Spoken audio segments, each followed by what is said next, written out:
ഇതുപോലൊരു ഐറ്റം ഇന്നുണ്ടാക്കിയാലോ? എന്താണെന്നല്ലേ, ഇത് സോയാബീൻ ഫ്രൈ ആണ്. അപ്പോൾ എങ്ങനെയാണ് ഉണ്ടാക്കുന്നത് നമുക്ക് നോക്കാം. ആദ്യം കുറച്ച് സോയാബീൻ എടുക്കുക. അതിനുശേഷം ഒരു പാത്രം എടുത്തിട്ട് അതിലേക്ക് നമ്മുടെ സോയാബീൻ തട്ടി കൊടുക്കുക.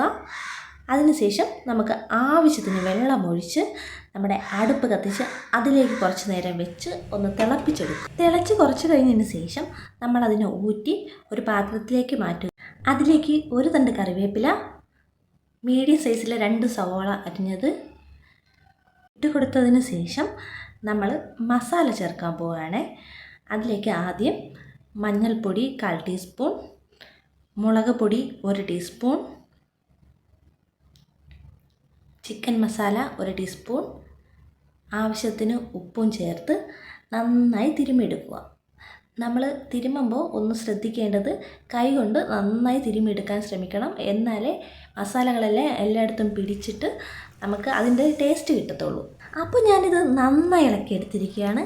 ഇനി നമുക്ക് ഒരു ചീൻചട്ടി അടുപ്പത്ത് വെച്ച് അതിലേക്ക് ആവശ്യത്തിന് വെളിച്ചെണ്ണ ഒഴിച്ച് നമ്മുടെ ഈ സോയാബീന് മാത്രം അതിലിട്ട് നന്നായി വറുത്തെടുക്കുക.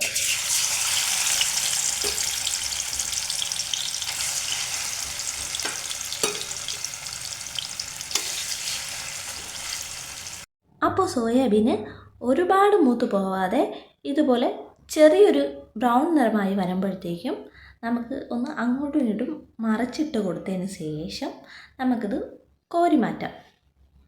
കോരി മാറ്റിയ ശേഷം നമ്മൾ ആ എണ്ണയിൽ തന്നെ നമ്മുടെ സവാളയും കൂടി ഇട്ട് ഒന്ന് വഴറ്റിയെടുക്കുക.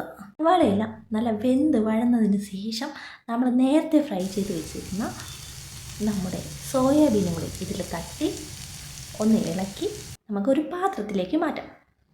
കണ്ടോ, ഇതാണ് നമ്മുടെ സോയാബീൻ ഫ്രൈ. അപ്പോൾ ഇങ്ങനൊരു ഐറ്റം നിങ്ങളും ഉണ്ടാക്കില്ലേ?